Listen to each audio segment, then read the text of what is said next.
Bom dia, irmãos e irmãs. Bom dia, nossos amigos da comunidade Paz e Mel. Com alegria, nós voltamos para as nossas meditações quaresmais. Hoje é quinta-feira. Santo Afonso, Santo Afonso, sempre nas quintas-feiras são dias, é um dia tradicionalmente de adoração, né, do Santíssimo Sacramento. A Quinta-feira Santa é quando o Senhor a institui. E todas as quintas-feiras, então, Santo Afonso faz a meditação voltada para a Sagrada Eucaristia. Também é nesta quinta-feira da quarta semana da Quaresma. E nós estamos neste momento de isolamento, né, sem a Sagrada Eucaristia, sem a Sagrada Comunhão, sem a Santa Missa pública. Há alguns sinais, porém, assim, de abertura, né? Nós não sabemos, eu não consigo prever daqui a 2 semanas e pouco, quando será a Páscoa, se nós ainda vamos estar nessa situação. Embora as autoridades cancelaram já as celebrações públicas pascais, mas tudo se pode reverter, né? Se reverter, com que júbilo, com que alegria, com que amor, com que devoção nós devemos participar dessas celebrações públicas, tendo nós passado por este tempo de privação dela. Deverá ser muito, muito grande. Preparemos o nosso coração para que realmente seja uma coisa de um agradecimento a Deus muito grande. Esse nós não tivemos. Mais uma oferenda. O Senhor estará nos permitindo um tempo ainda maior de oferenda desse sacrifício, da ausência da Santa Missa Pública.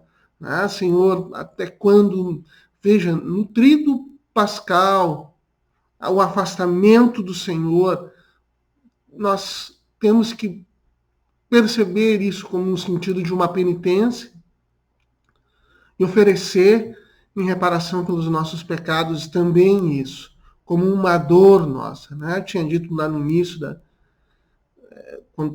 para a compreensão deste momento que era preciso que doesse em nós a ausência, a falta das Santas Missas. E é assim, ainda mais se chegar como... Hoje a tendência é essa, né? De que nas celebrações do Tríduo Pascal e da grande solenidade, a maior solenidade do ano, que é a Páscoa, nós vamos estar nesse momento. Então, vamos à meditação de Santo Afonso sobre a Eucaristia. E o título é justamente A União da Nossa Alma com o próprio Senhor na Sagrada Eucaristia. E Santo Afonso, né, ele cita de São Dionísio Areopagita que o efeito principal do amor é procurar a união com o objeto amado. Claro, o amor ele quer isso. E exatamente para se unir as nossas almas que o Senhor Jesus instituiu a Sagrada Eucaristia. Né? Para isso ele fez. Para se unir a nós.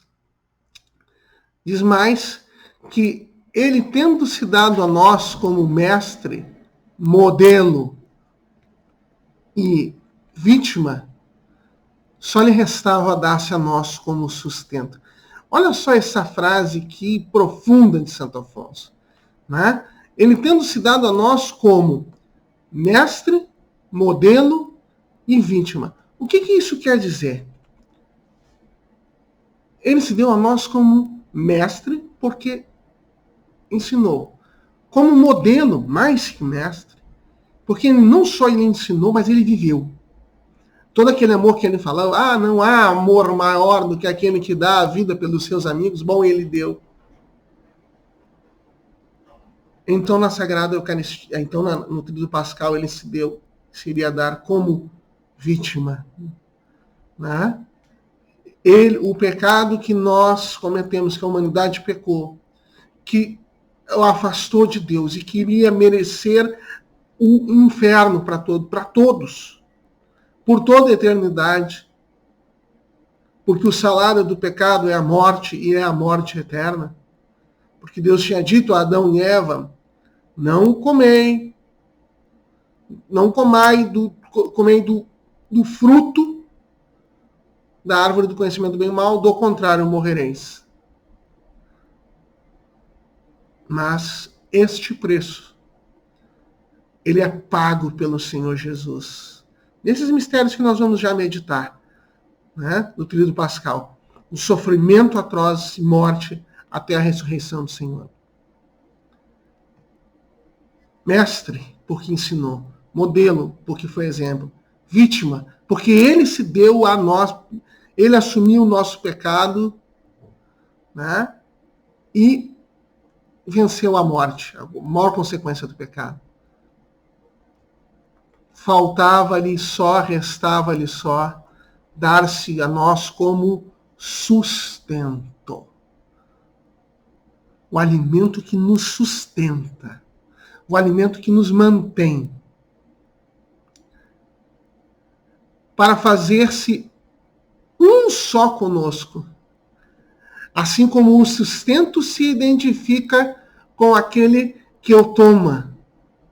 Veja, quando nós comemos uma folha de alface, quando nós comemos uma porção de arroz e feijão, quando nós um pedaço de carne,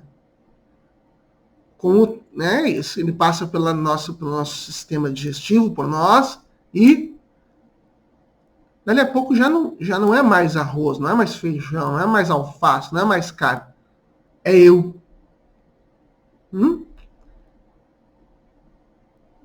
Como o sustento se identifica com aquele que o toma, assim ele queria se fazer um conosco. Já pensou nisso? O Senhor onipotente, amoroso, Criador do céu e da terra, que nos salvou, que nos ama, tanto que quer ser, ele nos sustenta e quer ser assim conosco, quer se desmanchar em nós, assim na Sagrada Eucaristia. Por isso ele a instituiu. Foi o que ele fez, instituindo esse sacramento de amor. Jesus Cristo não pôde contentar-se com unir-se à natureza humana, como ele fez na encarnação, né? Quando assumiu a carne semelhante à do pecado, igual a nós em tudo, exceto no pecado. Com este sacramento, quis ainda achar um modo de unir-se a cada um de nós e de ser todo de quem o recebe. A esse respeito, escreveu São Francisco de Sales: em nenhuma ação pode ser o Salvador considerado nem mais terno, nem mais amoroso do que nesta, na qual se aniquila, por assim dizer, e se reduz a manjar, a fim de entrar em nossas almas e unir-se aos corações dos seus fiéis. Que imenso amor do Senhor! Em nenhuma outra ação dele nós podemos ver tanto amor e tanta ternura. Numa palavra, porque Jesus nos ama ardentemente, quer unir-se conosco pela Eucaristia, a fim de que nos tornemos uma só coisa com ele, e o seu coração seja um só com o nosso. São Lourenço Justiniani diz: quisestes que tivéssemos um só coração convosco. E primeiro já o dera a entender o próprio Jesus: quem come a minha carne permanece em mim e eu nele, né? Diz Jesus lá no discurso do Pão da Vida. Assim, na comunhão, Jesus une-se com a alma e a alma com Jesus. E essa união não é de mero afeto, mas verdadeira e real. Como dois pedaços de cera de São Cirilo de Alexandria, assim o que comunga se torna uma só coisa com Jesus Cristo. Que maravilha, né?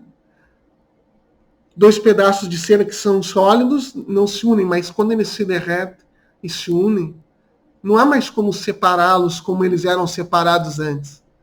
Eles estão perfeitamente unidos. Assim é o Senhor quando se une a nós na Sagrada Eucaristia. A condescendência infinita de um Deus para com os homens. Mas como é então possível que estes homens não o amem e não lhe respondam senão com ingratidão? Que é o que nós fazemos muitas vezes com o nosso pecado, com não o amarmos, com não nos voltarmos acima de tudo para Ele, com não colocarmos acima de todos os bens, colocarmos outras coisas acima no lugar dele, para nos mantermos sempre em união com Jesus Cristo. Aproximemo-nos frequentemente e com as devidas disposições da mesa eucarística. E aí ele se dirige aos sacerdotes, aos diretores espirituais, e se és diretor de almas, exorta as tuas dirigidas à comunhão frequente. Costumava o bem-aventurado João de Ávila dizer que os que censuram as pessoas que frequentam a comunhão fazem o papel do demônio, que tem grande ódio a esse sacramento, porque dele as almas recebem o fervor para progredirem na perfeição. Santo Afonso, claro, ele está falando houve um grande erro na igreja, né, nessa época de Santo Afonso, um pouco antes, que se chamou o jansenismo, em que se pregava sob o pretexto de um certo escrúpulo, de um certo zelo pela Eucaristia. Não, como eu sou pecador, eu vou comungar poucas vezes, como não vou... E Santo Afonso, como os grandes santos da igreja, como Santa Teresinha diz o mesmo, né? Em face do mesmo jansenismo. Não! Comungamos com frequência. Agora, claro, vamos ter as disposições corretas, vamos estar em dia com a Sagrada Confissão, vamos estar em estado de graça, mas comungamos com frequência. Quando comungamos, afiguremo-nos que Jesus Cristo nos diz o que um dia disse a sua querida serva Margarida de Hipes. Vê, minha filha, a que bela união entre nós, pois ama-me. Fiquemos sempre unidos no amor e nunca mais nos separemos. Então, Santo Afonso faz a sua oração, nós vamos fazer a oração com ele, e ele vai dizer novamente, eu prefiro morrer, é preferível morrer neste mundo a pecar. Né? Santa Jacinta Marto, vidente de Nossa Senhora de Fátima, ela dizia isso, né? Nossa Senhora lhe deu a graça de ver o inferno. Eles viram, os pastorinhos viram, e a pequenina Santa Jacinta tinha 7 anos à época. Viu o terrível mal do inferno. E aquilo a marcou tanto que ela dizia, não, antes morrer a pecar. Se as pessoas soubessem o que as espera no inferno, elas jamais pecariam. Né? Então Santo Afonso ele diz isso. Agora ele sabe que ele é frágil e volta a pecar, como todos nós, essa é a realidade de todos. Infelizmente eu não sou Santa Jacinta Marto, eu volto a pecar, Então eu me confio à misericórdia, mas eu faço essa resolução verdadeira, sincera, profunda. Eu não quero mais pecar. Eu odeio o pecado à morte. Eu odeio-o até a morte. E odeio o meu pecado até a morte. E confiamos na misericórdia do Senhor que nos acolhe. Vamos à oração. Ah, meu Jesus, eis o que vos peço e quero sempre pedir-vos na Santa Comunhão. Unidos fiquemos sempre e jamais nos separemos. Sei que não vos separastes de mim, se não vos separareis de mim, se não for eu o primeiro a separar-me de vós pelo pecado, como fiz outrora. Por piedade não o permitais. Ó meu amadíssimo Redentor. Até a morte estarei exposto a esse perigo. Conjuro-vos pelos merecimentos da vossa paixão, deixai-me antes morrer do que cair nessa desgraça. Repito, e vos peço a graça de repeti-lo sempre, não permitais que me separem de vós. Não permitais que me separem de vós. Ó Deus de minha alma, amo-vos, quero amar-vos sempre, e não quero amar senão a vós. Protesto a face do céu e da terra, só vós quero, e nada mais. Jesus meu, escutai-me. Eu repito, só vós quero e nada mais. Ó Mãe de Misericórdia, Maria Santíssima, intercedei nesse momento por mim. Obtende-me a graça de não me separar mais de Jesus e não amar mais senão a Jesus. Amém. Acho que essa meditação de Santo Afonso nos faz arder, nos faz entrar nesse clima de, se tivermos as celebrações do Tríduo Pascal, que júbilo. Se não a tivermos, que penitência. Né? Mas vamos receber de Deus o bem ou o mal. E também, como ele diz neste finalzinho, não quero mais nada, não desejo mais nada, não quero amar nada. Claro que nós devemos amar as nossas famílias, amar as nossas vidas, amar as coisas que nós temos no sentido de a vida que Deus nos dá. Mas eu só amo a Deus, no sentido de que todas essas coisas eu amo porque foi o Senhor quem me as deu. Ele me deu. Ele é meu único amor. Mas eu amo minha esposa, meus amigos, minha família, meus filhos. Porque Deus quer que eu os ame, né? Porque Ele quer, acima de tudo, esse é o fundamento principal. Nesse sentido. Que o Senhor nos abençoe. E amanhã, se Ele nos permitir, nós voltaremos com mais uma meditação. A paz e até amanhã.